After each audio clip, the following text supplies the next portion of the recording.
राज्यसभा गेली, लोकसभा गेल्यात जमाय, विधानसभेत संधी मिळेल की नाही ही शंकाच आहे. एकूणच काय, पंकजाताईंना स्टार प्रचारक बनवून भाजप राजकीय पुनर्वसनाच्या नावानं त्यांना नारळच देते. आता ही गोष्ट अजून त्यांच्या कार्यकर्त्यांना पचलीही नाही की तोवर सरकारनं इतरांना कोटी कोटींची मदत करता ताईंना पुन्हा डावललंय. तर नेमकं काय घडलंय व्हिडिओच्या माध्यमातून जाणून घेऊ. राज्य सहकारी बँकेनं नुकताच एक मोठा निर्णय घेतला. आर्थिक अडचणीत सापडलेल्या सहकारी साखर कारखान्यांना मदत देण्याचा निर्णय घेण्यात आला. भाजप आणि राष्ट्रवादीतील बड्या नेत्यांच्या कारखान्यांना दिलासा मिळाला. मात्र एका कारखान्याला या मदतीची अपेक्षा असतानाही वगळण्यात आलं.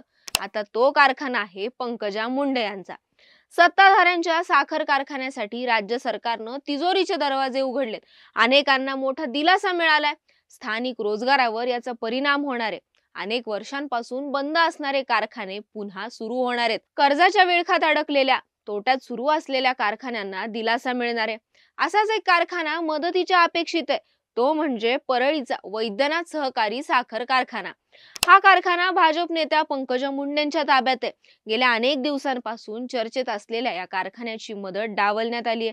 त्यामुळे पंकजाताईंसमोरची संकटांची मालिका काही केल्या संपत नसल्याची आता चर्चा सुरू आहे. पंकजा मुंडे यांचा वैद्यनाथ सहकारी साखर कारखाना गेल्या काही वर्षांपासून आर्थिक अडचणीत आहे. काही महिन्यांपूर्वी त्यांच्या या कारखान्याला नोटीसही बजावण्यात आली होती. 19 कोटी रुपयांचा जीएसटी त्यांनी भरला नव्हता. शिवाय कर्मचाऱ्यांचा भविष्य निर्वाह भत्ता अर्थात पीएफ ही थकवला होता. त्यामुळे पंकजा मुंडेंच्या कारखान्याला नोटीस बजावण्यात आली. त्यांच्या समोर अनेक संकट असतानाही त्यांना मदत मिळाली नाही. मुंडेंप्रमाणे इतर अनेक नेत्यांचे साखर कारखाने अडचणीत होते. त्यांच्यासाठी महायुती सरकारनं तिजोरी उघडली आहे. व्हेंटिलेटरवर असणाऱ्या साखर संस्थांसाठी राज्य सहकारी बँकेंनी पुढाकार घेतलाय. मात्र पंकजा मुंडेंच्या कारखान्याला यातून दिलासा मिळालेला नाहीये. त्यामुळे पंकजा मुंडेंवरील भाजप नेत्यांची नाराजी कायम असल्याचे अंदाज आता बांधले जातात. भाजपमध्ये अशोकराव चव्हाण नुकतेच दाखल झाले. लगोलग त्यांच्यासाठी राज्यसभेच्या खासदारकीची तरतूदही करण्यात आली.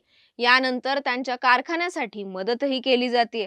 राज्य सहकारी बँकेनं अशोकराव चव्हाणांच्या साखर कारखान्याला 147.8 कोटींची मदत केली आहे. त्यामुळे चव्हाणांचा भाऊराव चव्हाण सहकारी साखर कारखान्याला आता दिलासा मिळालाय. सोबतच केंद्रीय मंत्री असलेले रावसाहेब दानवे यांच्या रामेश्वर सहकारी साखर कारखान्याला 34.74 कोटी रुपये मिळाले. एकीकडे मुंडेंची कुचंबना होतीये, तर दुसरीकडे चव्हाणांची पाचही बोट तुपात असल्याचं पाहायला मिळतंय. सोबतच अजित पवारांनीही मोठी खेळी केल्याचं पाहायला मिळतंय. राष्ट्रवादीत फूट पडल्यापासून ते बड्या नेत्यांना आपल्या गोटात ओढतायत. याच क्रमात अजित पवारांना पाठिंबा देणाऱ्या नेत्यांच्या कारखान्यांनाही दिलासा देण्यात आलाय. यात कल्याण काळे, अमरसिंह पंडित, प्रशांत काटे यांचा समावेश आहे. आता कोणत्या कारखान्यांना किती मदत मिळाली तेही बघू. तर हर्षवर्धन पाटील यांचा इंदापूर मधला कर्मयोगी शंकररावजी पाटील सहकारी कारखान्याला 150 कोटी रुपये, हर्षवर्धन पाटलांचाच आणखी एक कारखाना असलेल्या नीरा भीमा सहकारी साखर कारखाना शहाजीनगरला 75 कोटी रुपये मिळाले. तर सोलापुरातील पळसाळीतील धनाजीराव साठेंच्या संत कुरुंदास सहकारी कारखाना या कारखान्याला 59.49 कोटी रुपये मिळाले. पंढरपुरातील कल्याणराव काळे सहकार शिरोमणी वसंतराव काळे सहकारी साखर कारखान्याला 146.32 कोटी रुपये, बीडच्या गेवराईतील अमरसिंह पंडित यांचा जय भवानी सहकारी साखर कारखान्याला 150 कोटी रुपये, प्रशांत काटेंच्या इंदापुरातील छत्रपती सहकारी साखर कारखान्याला 128 कोटी रुपये, विजयसिंह मोहिते पाटलांच्या माळशिरजमधील शंकर सहकारी साखर कारखान्याला 113.42 कोटी रुपये मिळाले. तर भाजप आमदार अभिमन्यू पवारांच्या लातूर मधल्या किल्लारीतील शेतकरी सहकारी साखर कारखान्याला 50 कोटी रुपये मिळालेत. आता राज्यसभा खासदार धनंजय महाडिक यांच्या सोलापुरातील टाकळी सिकंदर मधील भीमा सहकारी साखर कारखान्याला 126.38 कोटी रुपये अशी मदत मिळाली. एकूणच काय, तर भाजप सोबतच इतर पक्षातून भाजपमध्ये आलेल्या नेत्यांना, भाजपच्या मित्र पक्षातल्या नेत्यांच्या सहकारी साखर कारखान्यांसाठी सरकारनं छप्पर फाडके दिलंय.